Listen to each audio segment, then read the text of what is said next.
Hey there, this is Dan. You're watching The Salty Sea, and nothing makes me happier than putting subjective art into an objective rating system. I am going to be talking about all the lore of all of the 2.0 Warcry warbands. We're going to have some fun with this one. Who's got the best lore in the game? We're going to go alphabetically here. And I'm going to start us off with one of the best, and that is Askurgan Trueblades. The elevator pitch for these guys. Vampire monks just work so well. It's very simple, it's very clean, and right away you're intrigued. For something that would be, say, a 3 out of 5 in this category, I would say something where it's, you've got my attention, but you're going to have to convince me. You don't have to convince someone on vampire monks, even if it's not necessarily like the biggest slam dunk 5 out of 5, we've been waiting for this our whole lives kind of concept, right? It's very exciting. And then when you get a closer look into them, they did so much with the Askurgan lore. You can dig into kind of the effort it takes them to hold back the curse and how these are really like some of the only good guys in Soulblight. They are doing everything they can to not hurt humanity and to, only drink the blood of the biggest, scariest beasts around, which again puts them in the Gnarlwood. Really could put them anywhere in Gur, but the Gnarlwood fits here. And then the lore just fits the model so well. I mean, people were calling them Wu Fang Clan from the very first time they got a look at them. And I think it's incredible. I think there's a really good sort of Tibetan feel in some parts of them. There's really good Japanese themes in some parts of them. Some of the weapons, for example. It's really incredibly well done. The way they've kind of taken a pastiche of a few cultures, but mixed them in a way that feels new and unique and feels appropriate to these monks. I just think it's incredibly well done. I think this is one of the best lore factions that's out there, and I absolutely encourage people to take a look. If you can track down the lore book that these guys came in, it's worth getting.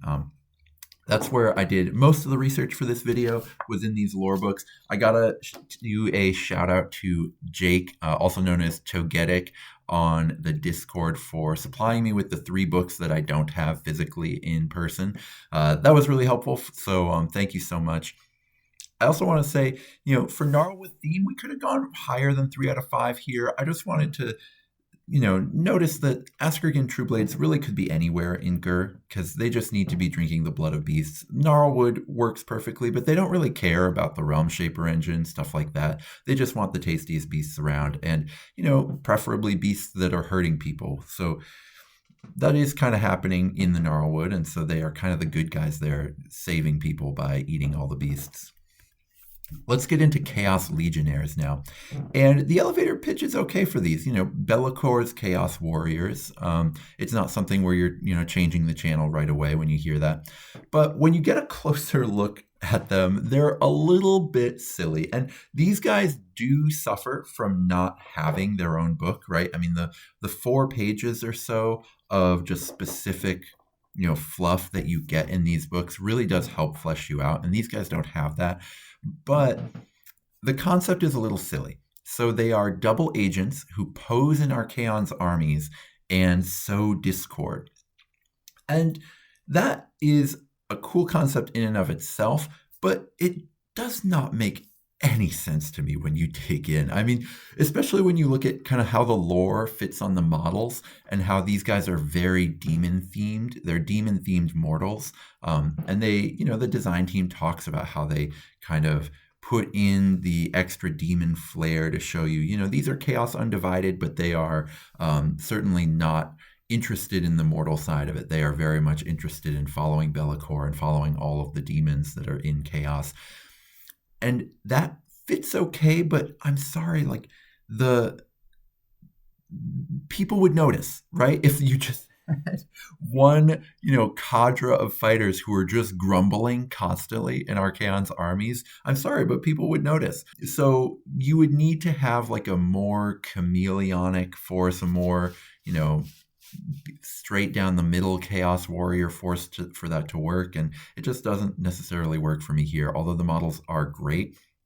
If you just told me these models are Bellicor's personal chaos warriors and they just follow him around, that would work great, and I would put a much higher score for lore into models. But then you need kind of a different sort of whole background for them.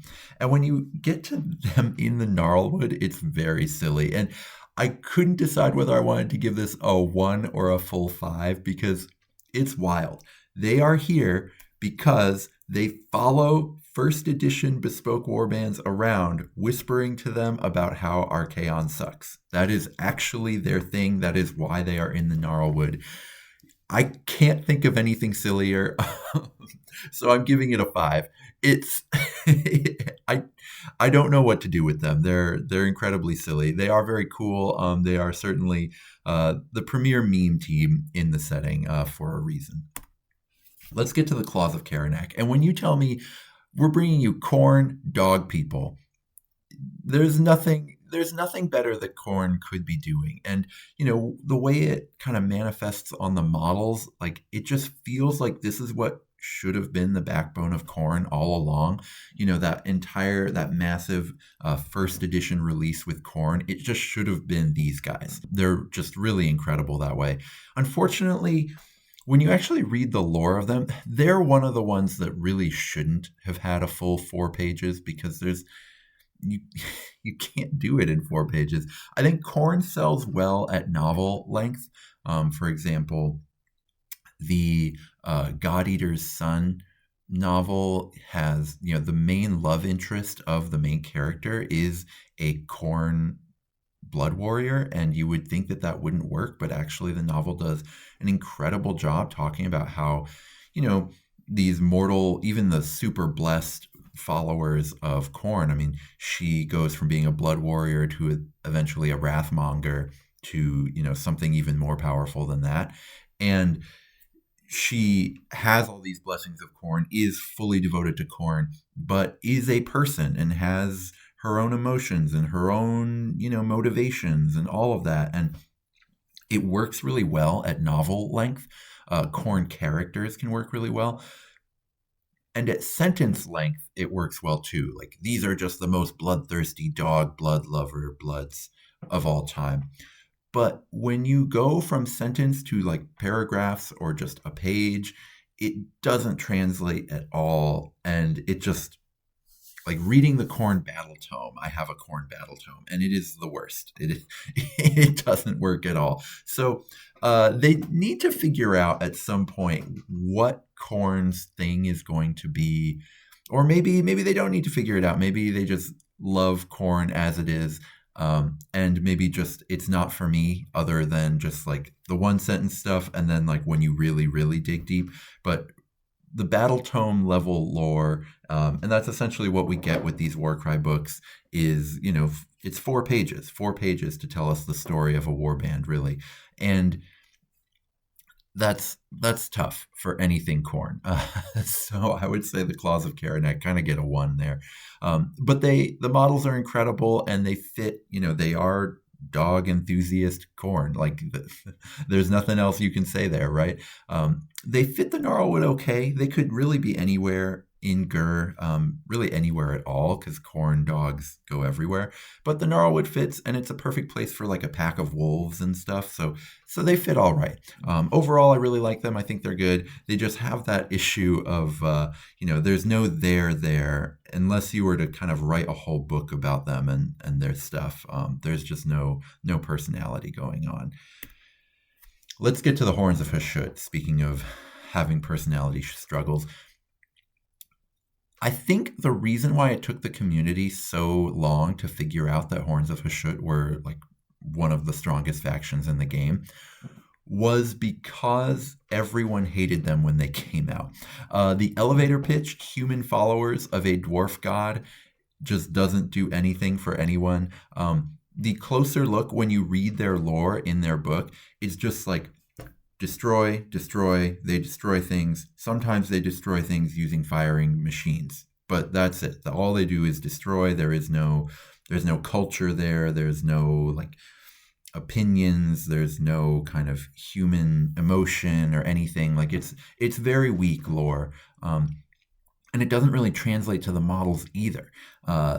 In their lore, they are these scary, super-powered industrial titans that, tromp through everything in their path. And then the models are like half of them are just like farmers with no armor. And it just doesn't make sense. Even the elite ones are not particularly elite. Like they're not as powerful as a Chaos Warrior. So they're not necessarily like stomping through the realms. Because even in AOS, they say like Chaos Warriors are these dread sort of forces coming down out of the north, and that worked in Warhammer Fantasy. But in the mortal realms, a Chaos Warrior is like smaller and weaker than the average warrior that's out there, right? Now that Stormcast are really the base for what a warrior is in the mortal realms, it works for like when you do humans, they feel like real underdogs because they're smaller than everything. But it means that Chaos Warriors, which are just like really swole, slightly superpowered humans, they do nothing, right? And they lose a fight to pretty much anything that they encounter. And so for the elite horns to be even weaker than those is just a really tough look with the lore being what it is. Now, if it were lore to mechanics, then we'd have something working here, because that flamethrower is obviously completely overpowered in game, but that's not what we're looking at. And the flamethrower is like the only piece of machinery that they've got at their disposal. I mean, they've got them in abilities like the ash bomb, but for the most part, you don't see it on the models. They're supposed to be like highly industrialized evil people, and it just doesn't, you don't see it at all. Their fit in the Gnarlwood doesn't really work either. It's just like, rawr, we like to burn stuff, and they could be burning anywhere. They would actually fit better in the Realm of Life, I think, than they would in the Realm of Beasts. I mean, I guess they do have the cow hats, but that's the only kind of bestial thing going on. I think they would fit much better in the Realm of Life. So it's a tough one for Horns of Hashut. I think they're definitely the weakest release that they've done. Let's get past them, because I really do think that the lore is really awesome in 2.0. And so let's celebrate some others. Hunters of Huanchi. The elevator pitch, it works. Chameleon skinks, I think it doesn't set me on fire right away, but I would be willing to hear you out if you gave me the name of any lizard and then skinks and told me that was going to be a new Seraphon release. So like Komodo dragon skinks, awesome. Gila monster skinks, awesome. I don't know, I'm blanking on the names of lizards right now, but pretty much any kind of, those little spiky bearded devil lizards, things like that. Like any type of lizard, if you just put that in front of the word skink and told me that was going to be a Seraphon release, you'd have my attention. I would definitely at least check it out. So when you say chameleon skinks, you have my attention, which works. When you actually do a closer look on them, it's a little bit tough. They're a little bit conflicted in their book, because some of these warbands are entire cultures in and of themselves, and it's amazing. But these are just like a unit in an army. Like they're not their own separate entity, really, which is a little bit tough. And they're just kind of bodyguards. They talk about how whenever a ship goes down to the surface, the Realm Shaper engine creates a jungle around it, a little bit like what happened in the Gnarlwood. And then immediately the Hunters of Huanchi essentially are the moat. So the jungle is the moat, and they're the guardians of the moat. And so they're just like the bodyguard unit of the Seraphon. And that works for them being in the Gnarlwood, but then there's little stuff like, but the Gnarlwood version, because the Slann who spawned them is dead and everything went wrong, they're like near mindless, rabid versions of chameleon skinks. And that kind of clashes with this other thing of like them being like these brilliant finesse tacticians that have like supernatural communication between each other. And it's just like, it goes in a lot of different directions that don't necessarily talk to each other, which is a little bit tough. It does maybe give you a lot of options for personalizing your own Hunters of Huanchi force. But I kind of have issues there too. Like the lore going into the models works in that they work perfectly well for Seraphon lore, right? They've got the Mesoamerican shields and bangles and a little bit in terms of weaponry and and decoration, all of that works, but you don't really see any concession to the idea that some of them, that you're buying a box that supposedly came from the Eye of Chotek. The Huanchi's Claw is really the only fighter in that entire warband that fits what they're telling us the lore is for the Hunters of Huanchi. It really just feels like we got a chameleon skink release with one fighter who represents the Hunters of Huanchi. So that is a little bit tough.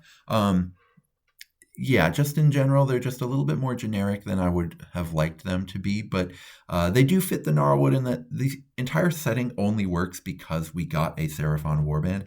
I think it would have made more sense if we'd gotten a Saurus-inspired warband, but this was always Destiny, right? There's that old chameleon skink unit that people wanted to see, and this was the perfect opportunity to give it to people. I think it's really too bad that nostalgia seems to rule so much of what Games Workshop puts out when it comes to refreshing model lines. I would have loved to see, for example, with the new Flesh Eater Courts model line, if you didn't love what the old Vargulf Courtier was doing, just if they had actually just axed it and just done an entire Flesh Eater Courts with no Vargulf Courtier, because playing to the nostalgia, if that's not what you're interested in, if you're not interested in making the Vargulf Courtier just like a new cool version of itself, you just want like a weird long-armed thing, I don't think that really works very well. I don't think that chameleon skinks would have been actually very appropriate for the Gnarlwood, but that's what we've got, and a lot of people like this playstyle a lot, so they are really helping the game, I think, from a mechanical standpoint. I just think, narrative-wise, I think we could have done better with a different style of Seraphon here. Like maybe a Kroxigor warband, something like that. Speaking of a Kroxigor warband, Gorger Mawpack is essentially that. For me, the elevator pitch for Gorgers is kind of dumb. They're just like the feral ogre rejects. They don't make any sense. But they did put some effort in, which I appreciate here. So there's talk in their book about how Gorgers are developing a culture now, and they can often be found just like on the outskirts of regular ogre camps, kind of like pilfering food, but they've started like decorating themselves and putting, various things like they used to be. And the old Gorger model reflects this. They used to just be like naked monster creatures that were just like ogres, but skinny and naked and kind of weird. And now they've got this kind of like burgeoning Paleolithic society happening in the Gorger Mawpacks. And that kind of works. There's not like we don't meet any specific Gorgers or like really find out what makes them tick, but it's like kind of an effective horror theme. So I gave it some points for that. They also mentioned butchers a ton, like as in like the ogre butchers are the only ones who actually understand what's going on with the Gorgers. Now, I wish that meant that then maybe if we'd gotten a couple quotes from ogre butchers who explained to us what's going on with the Gorgers, that would have been really cool. And I think that would have worked for like really helped me connect with this warband a lot better. But we don't get those quotes, which is too bad. I will say the models fit what they are telling you is going on perfectly. Like the kind of small, creepy ways in which they are decorating themselves, in which they do have some sort of sentience or maybe not quite sentience kind of showing there, is really, really effective. I think it's perfect. Also, just the way they have their giant muscles, but they're like twisted and weird looking and malnourished at the same time. It's a simple concept. It's executed very well. I think the only part that doesn't work for me is the stupid teeth, where they've got multiple rows of bad teeth, and it looks like it would hurt less to be bit by them than it would something with just actual teeth. That part I think is dumb looking, but it does fit like the Paleolithic horror element of it, which, that works. The only thing I think we're really missing, I would have loved if instead of maybe if they'd done actually what they did with Hunters of Huanchi, where they give you, because this is essentially just an AOS unit, really, and it feels that way. It doesn't feel complete as a warband. The way Hunters of Huanchi, they gave you 2 units. The Pterodons are an AOS unit, and then the Chameleon Skinks are an AOS unit. If they had given you a Butcher and then said, hey, Gorgers come in packs of 4. And so then there'd been a Butcher and 4 Gorgers in the box. I think that would have worked really, really well for me. I would have loved that. Unfortunately, we didn't get that. So I'm not giving it a 10 because it doesn't feel like a full Warcry warband there, but the models themselves are incredible and they fit exactly what they're telling you is going on with Gorgers. So I think that works great. As far as whether they fit the Gnarlwood, they are the type of monster that fits right in. I think the horror element of when you enter the Gnarlwood, all manner of horrific things can happen to you. Like Gorgers are the perfect thing that goes bump in the night for the Gnarlwood. The issue is like for themselves, they could really be any. I mean, they really don't belong in the Gnarlwood. Like they talk about how the hungry pits that have been popping up in the Gnarlwood. They say, Strong Point Tolamar, which is a thing on the map that's been there for ages that people have figured was maybe a Stormcast thing, and then the Questor Soulsworn weren't from there, and people got, started speculating.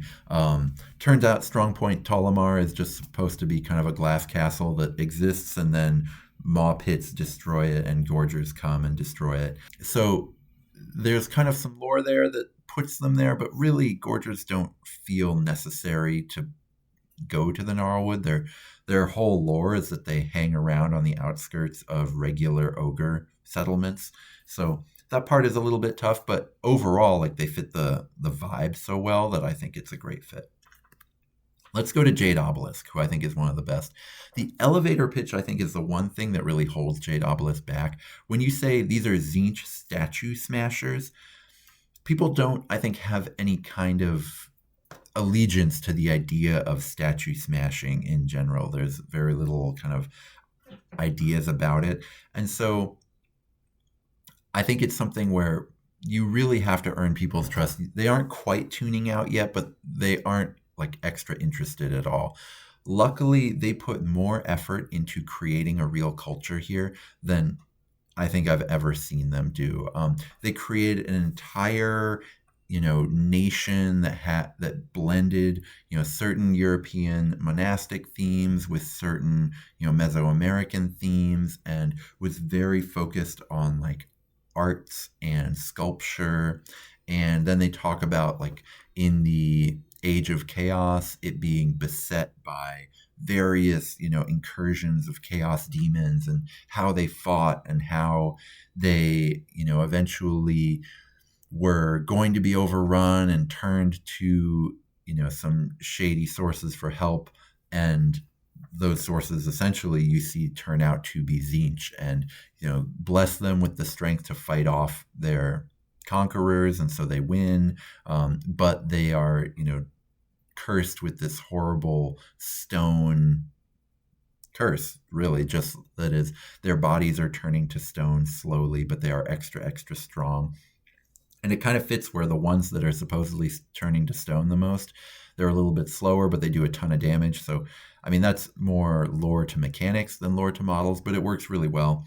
And so you feel their emotions when you read their section in the book, and it's really beautiful. And then the idea of monuments, which stand forever, that they would be the most offensive thing possible to Tzeentch, I think fits really perfectly in terms of the god's philosophy. I think the thing that makes Chaos as a villain in Warhammer just like work so well over and over and over is that all the Chaos gods do have a philosophy to them, or at least they do when they're done well. And I think this really cuts to the core of Tzeentch's philosophy and expresses it in a new way they hadn't expressed it before, but that works really well and is just like obviously Tzeentch. It's everything you could want from the background of a Warcry warband. It's amazing.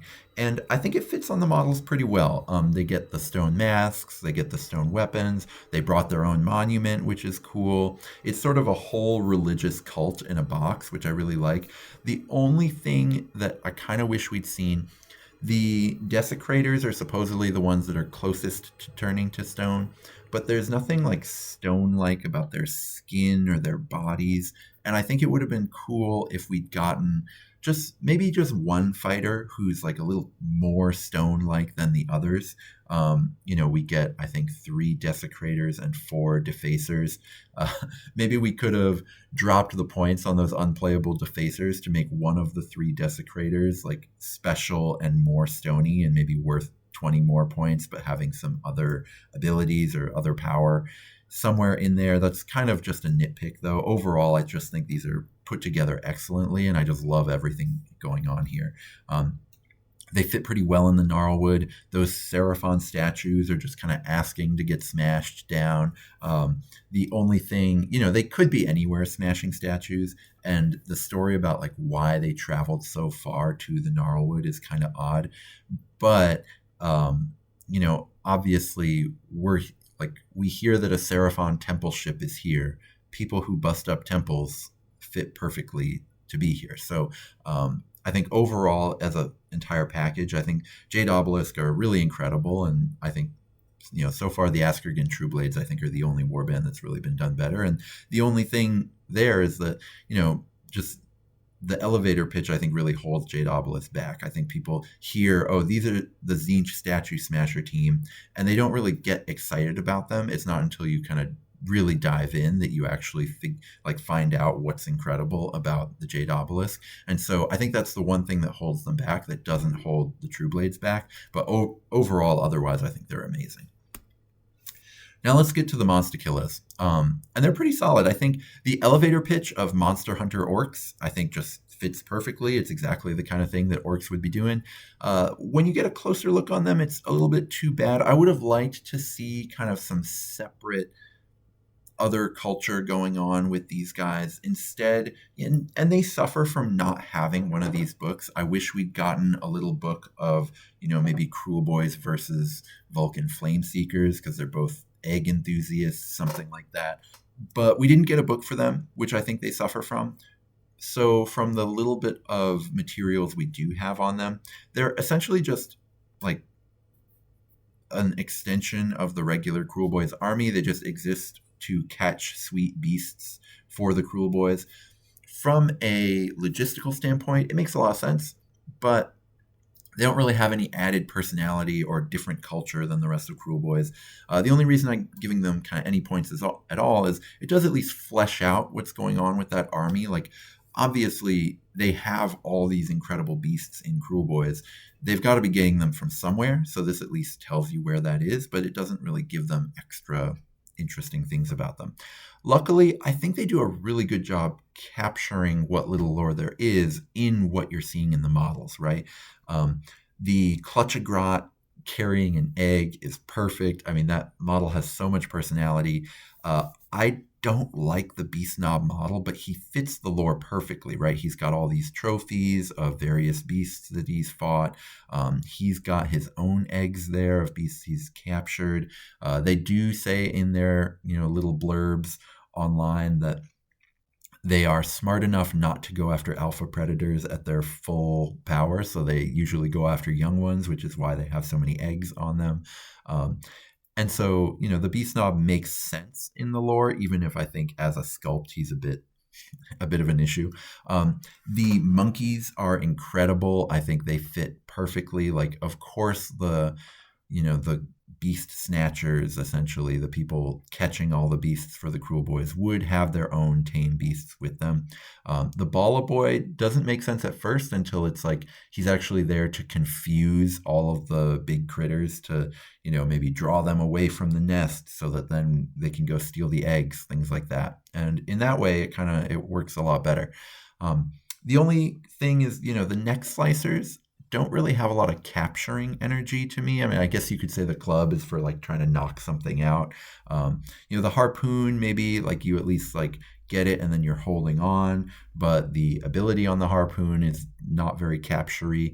So it's a little bit tough, I think, with the neck slicers. That's the only thing that drops it from being a 10 out of 10. But they are cool, like beastie sculpts there. And overall, just I think the main 5 sculpts that aren't just like the most basic troops. I think the main 5 sculpts that are supposed to give you the character, I think they do that really, really well, and I'm really impressed by that.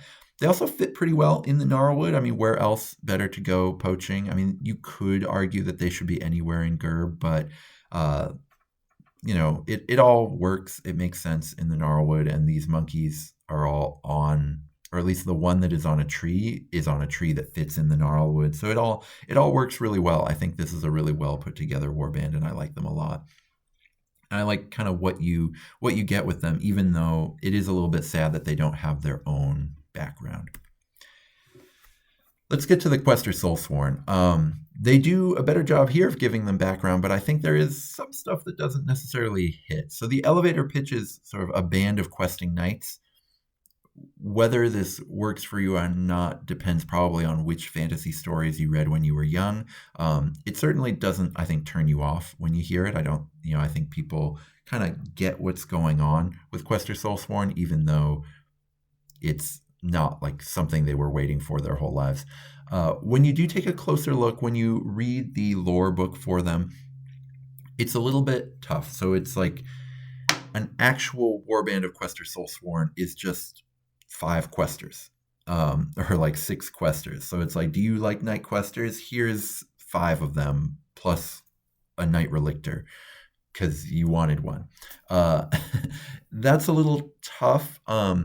But as a positive, there is kind of like a Fellowship of the Ring vibe there, like in terms of the way, man. Okay, so something that we only got 1 sentence on that I wish they'd expanded to be most of the fluff for them is there's just like a quick sentence on the rituals for how to form a team, a Questor Soulsworn team, because what happens is like a Questor Knight gets given a quest that is too big for just one Questor Knight to go on, and so they have to either recruit people to be on their questing team, or they like link up with other Questor Knights and they kind of hear visions together and sort of join up together. But there's just 1 sentence about how different chambers or different sort of chapters of Stormcast like choose the ritual of how to form their teams differently, and how the Hammers of Sigmar do like long-winded sort of almost religious intonations about it, but the Astral Templars don't do any of that. They just like the team comes together and then they're not allowed to go on their quest until they've had a friendly unarmed brawl. And that's so cool, right? And I wish they'd kind of gone through maybe some of the different traditions of all of the different storm hosts. I think that would have been really awesome. But we didn't get that. And instead we got kind of a little bit of confusion about kind of what's going on with them. And in general, I think this extends to the models a little bit, where they're kind of halfway between. So there's 2 things going on with these guys, with questers in general, where they're either Stormcast Vanguard, who are the ones who are out in the woods going around scouting, being out and about. And then there's like St. George and the Dragon, or essentially I put here Stormcast Bretonnians, right? The chivalric quester, Sir Gawain and the Green Knight kind of thing. And it feels like they couldn't decide which one they should go for, so they went for something halfway in between. But I don't think they necessarily gave that halfway in between state enough of its own personality to kind of shine outside of those. Like, we're not Faramir of Ithilien and we're not Faramir of Gondor. We're trying to be something halfway in between, and we're not quite getting there. And so, like they've got belts, but the belts aren't holding anything, right? They're not belting anything. They're connected to places, but like regular Stormcast have the exact same types of armor and no belts. So what are the belts doing? Things like that. Choices that they like look cool at first until you're painting the model or assembling the model, and you're just like, what does this belt actually do? Stuff like that. I think just is a little bit confused with them, which is, I think, too bad, because overall, I think, it could have been something really interesting here. I think the Night Quester, not my favorite model. It's one of the old Fat Cast models that I don't think works very well, but the the concept of, you know, St. George but Stormcast could have been really cool, but they kind of, I don't know. I don't think they quite nailed it here. I will say they fit really well in the Gnarlwood, like the Ruin of Chotek. Uh, Talaxis is like the perfect thing that you would send 6 Stormcasts to go investigate, tramping through the woods, but like this really important thing. It's the perfect thing for a bunch of Night Questers to be going after. And they make a lot of sense for like, what would a Stormcast Warcry warband be? Well, why would you be out with just like more than a couple people, but not enough to be an army? Like, what would bring you out there? A quest would do it. I think Stormcast Vanguards still make more sense in Warcry than any other version of Stormcast. I wish they're, that right now they're sort of in an odd spot so that they're kind of hard to play even casually. But I would have liked to see kind of an extension of Vanguard in here, but that's kind of what the trick that they played in 1.0, so I get why they didn't want to do that. And it works okay, but it's not a home run. Rotmire Creed are much closer to a home run for me. And when these came out, the elevator pitch of like fit swamp Nurgle, actual athletic Nurgle, I think it completely changed what everyone thought was possible with Warcry and honestly, like with Chaos. When people saw finally we get warbands that aren't slaves to darkness, people were upset that it was Chaos v Chaos in the box. I think part of it is because Horns of Hashut were just such a big letdown. But Rotmire Creed being athletic Nurgle was so cool, and I think really blew people's minds. When you do get closer in on them, I think it's a little bit tough. They're essentially a group of doctors who essentially started falling to Nurgle, left their cities, moved to a swamp, and became anti-doctors. It's a little bit like they do this kind of thing with Chaos a lot, where it's like Chaos corrupts the people who are trying to do the unchaos thing. So, there's a lot of like the proud nail gets hammered down that happens in a lot of these Chaos stories. And whether or not they work, I think really depends on how much effort is put into finding, the actual sort of the ways in which it could happen. And there is no kind of human pathos or interest in terms of how this fall to Chaos actually occurs, which is too bad. It's kind of an idea that works with one sentence, but it just doesn't fill 4 pages the way like when they did Jade Obelisk and they chronicle the rise and fall of a civilization. That's the kind of thing that you actually can do in 4 pages that there's not enough here for us to actually do that with Rotmire Creed. There's also very little about the philosophy of Nurgle. They're just like into disease. Like they used to be anti-disease, now they're pro-disease. And that's kind of it. Where Nurgle actually does have a lot of this kind of chaos twisted philosophy to him. Like he gives gifts to his followers, and he sees himself as a life god, and like he's actually gardening and creating this beautiful ecosystem around him. And it's an ecosystem that like we find disgusting, and so we fight him. But he does have an idea. He thinks of himself as the hero, even though he's not. There's a lot you can play with there that they just aren't touching on kind of the closer look lore for Rotmire Creed, which is too bad. But they still work, I think, as models really, really well, in that they are, even if they're not a very inspired like lore choice for Nurgle, they're an incredible like new aesthetic and new extension of Nurgle, right? Because it's all been maggotkin all the way down, and not everyone turns into a maggot who's been blessed by Nurgle, right? And so we get this whole new side of at least like the physicality behind what it means to be a Nurgle worshiper. And so the stilts are perfect for their little swamp home. The bamboo wicker is really perfect. The weird frog is perfect. Every single fighter, one of the things that Rotmire Creed does really well that almost no release has done well is having the lowest ranked fighters still fit the theme really well and still feel like they're fully bought into the theme, right? When you look at Horns of Hashut, their lowest of the low are just like these little farmer people, and it doesn't make any sense for the super highly industrialized, flame engine people who are Hashut worshippers, right? Well, for Rotmire Creed, it makes perfect sense because the lowest of the low, they still got these, like bamboo shields and the whole thing. They're very, very swampy. So the lore, I think, fits the models perfectly. And of course, they fit the Gnarlwood really well. Their reason for coming is really generic. Like they heard the Realm Shaper engine can make more swamps, and they've got a swamp. So they're like, hey, let's go make more swamps. But it still works.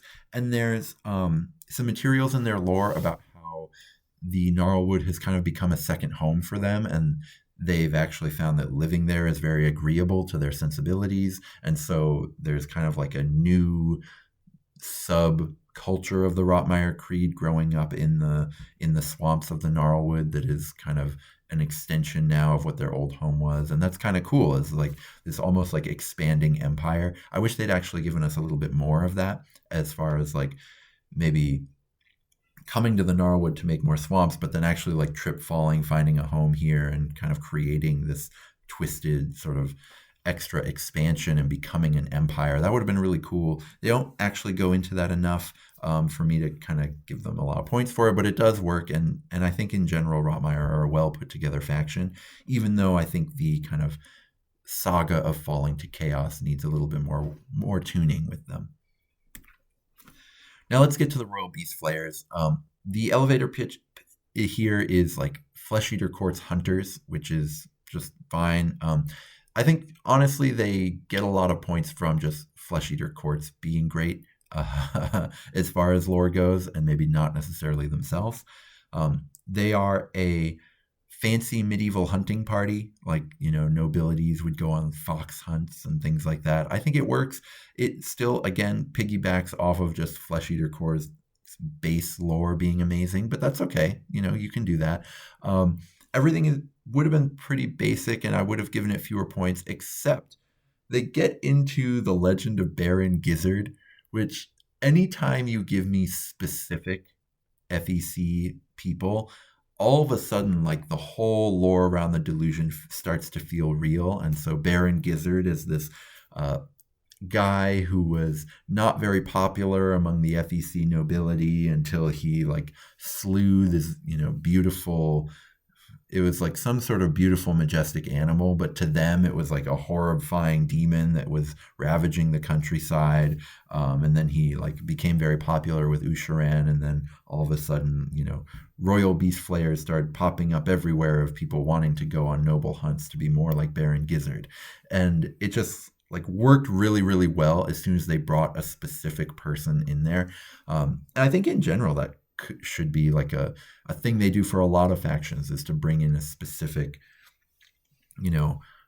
progenitor of the Warcry subculture of a faction. I think that works really well here, and I hope to see it other places as well.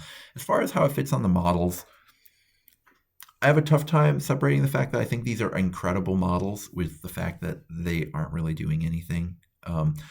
They're all just really awesome. I think the Royal Beast Flayer, the Flay Master, I think is probably my favorite Flesh Eater Courts model. That often happens for a lot of the factions where there's only one female sculpt in the entire faction. That female sculpt becomes my favorite sculpt in the faction, not because it's female, but because it's just like a new contrast that they just hadn't explored before. And I just think that they should be doing that more. Not even in yes, I do want to be rabble-rousing for more female sculpts, but even just if you take the gender out of it, just more contrast is important, right? And so the fact that, they had one little ghoul that was female prior to this, and now she's the first sort of noble leader among Flesh Eater Courts that is female, and it works really well, and it's a really great sculpt. But none of these sculpts have anything to do with the lore that they've told us of being into hunting. I think the Baron model has a skull on it. A few of these have skulls, and that, I guess, is supposed to be saying that they're hunters a little bit more. The only really huntery touch is they tell us that the Flamemaster, their weapon is like grafted into their arm and like stuck through, and they've replaced their bone with it. And they think it's the way like knights would strap a weapon to their arm on a hunt or something like that. Okay, sure, that works, but that's one model that's doing that. Otherwise, it's just regular feck with some extra bones attached. It doesn't work for me, but it's saved a little bit by the fact that they are incredible models, and I think that they are the best Flesh Eater Courts models.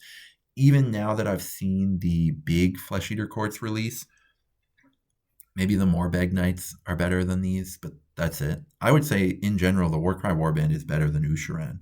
Usharan is just a meatball covered in fur, right? It's not a good model.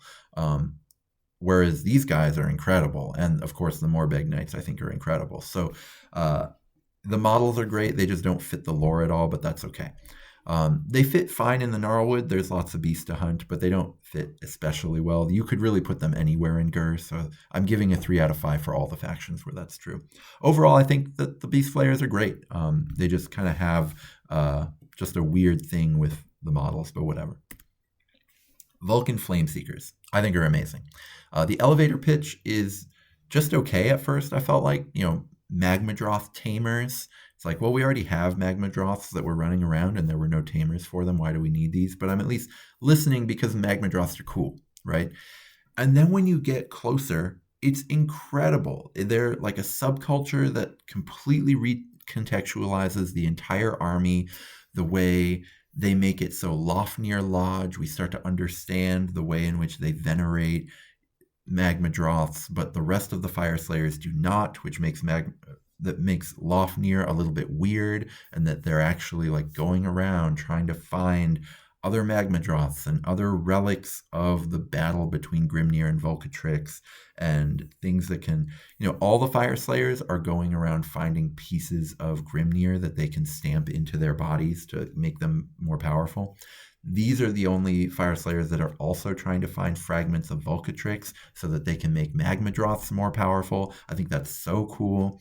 There's also the stuff about how, Fire Slayers are a very, sort of traditional, hardcore social roles kind of society, but the only military position that female Fire Slayers are allowed to have is in these sort of Vulkyn Flameseeker warbands where you take care of Magmadroths, and they can actually rise very high in the military through these Magmadroth adjacent positions.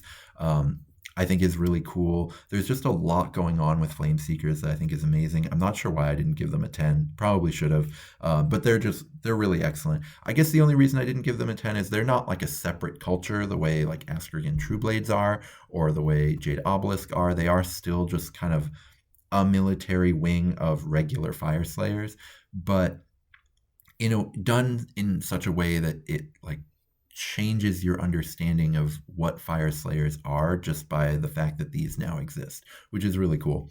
And it fits really well in the models. One, they actually have pants. I know most of them it's skirts, but having some sort of lower body clothing is good, and it makes them work a lot better. They kind of have this Magmadroth theme going on everywhere, as far as their little they have the Lofnir Magmadroth icon on their belts instead of regular Fire Slayers icons. They've got the Eggman, of course, fits perfectly, and he's got his whip. They've got a baby Magmadroth with them. They kind of have the classic GW awkwardness of I wear the thing I'm dedicated to. It doesn't work for me with Stormcast, the guy who wears a dead Gryph-hound and he's got a pet Gryph-hound, and it's just creepy and weird. But for these guys, it does work because in the lore, they talk about how the kind of testy adversarial relationship between dwarves and Magmadroths is part of what makes the bond so close, and the fact that, we are united because our ancestors killed each other and now we're together. It makes for an uneasy kinship.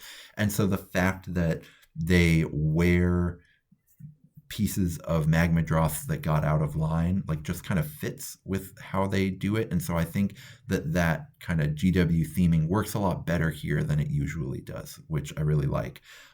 The only thing that's holding them back, in my opinion, they would be number one for me, except they don't belong in the Gnarlwood like at all. There's never been anything mentioned about the Gnarlwood being particularly fiery or flamey. We've never heard of Magmadroths being in the Gnarlwood, and I feel like we would notice because they burn everything and trees are very flammable, right? But here are the Flameseekers looking for Magmadroth eggs and looking for, I think they're called like Everflames, but the little pieces of Vulcatrix that are scattered across the realms that can make Magmadroth stronger. You know, here the Flameseekers are looking for them, but like we've never heard anything about like little ever burning fires hanging out in the Gnarlwood. We haven't heard any of that. So they are an odd fit. The only thing that makes them work, in my opinion, is the fact that like they're beast themed, and at least, you know, we're in Gur, so at least that kind of fits, but otherwise they don't make any sense to me at all in the Gnarlwood. But that's the only thing holding back what is, in my opinion, like one of the absolute best lores they've ever done for a little Warcry warband, and I just love everything that's going on with them. Finally, the last one we've got is the Wildercorps Hunters. The elevator pitch here is just, here's some trackers. It didn't make any sense to me. I mean, I guess it's trackers with dogs. You could say that's part of the elevator pitch, but and maybe that should bring them up a point, but otherwise I wouldn't say so. The closer look in the books that you get is a little tough. I mean, it's the same thing where some warbands are entire cultures and some are just an extra unit in the military. These are the latter. They like dogs. They're libertarians. They're underdogs. That's really the only thing we learn about them. They drink a little bit more than the other soldiers because they're outside more. I don't know why that follows, but it's in there.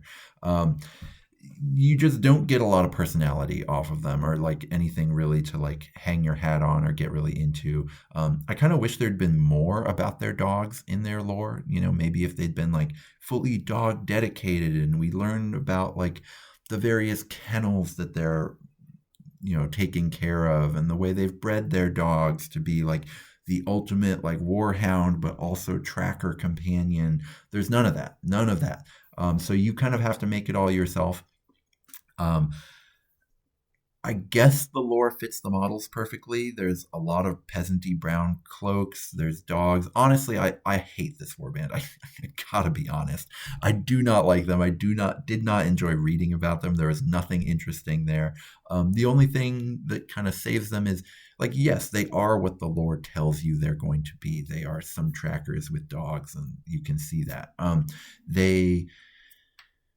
They are the thing that a lot of people find compelling about Cities of Sigmar generally, in terms of like the underdog factor.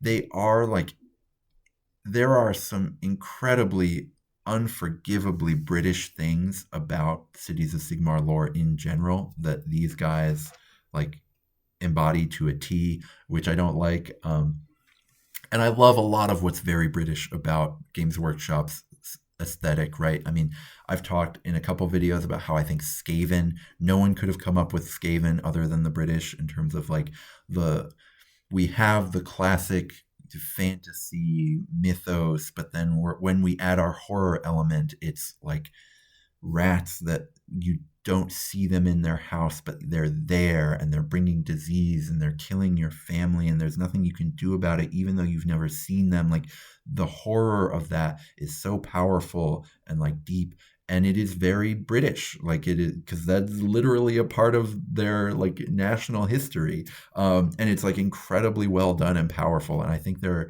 are unforgivably British things about Warhammer that are excellent, but I think Cities of Sigmar lore are British in the bad way.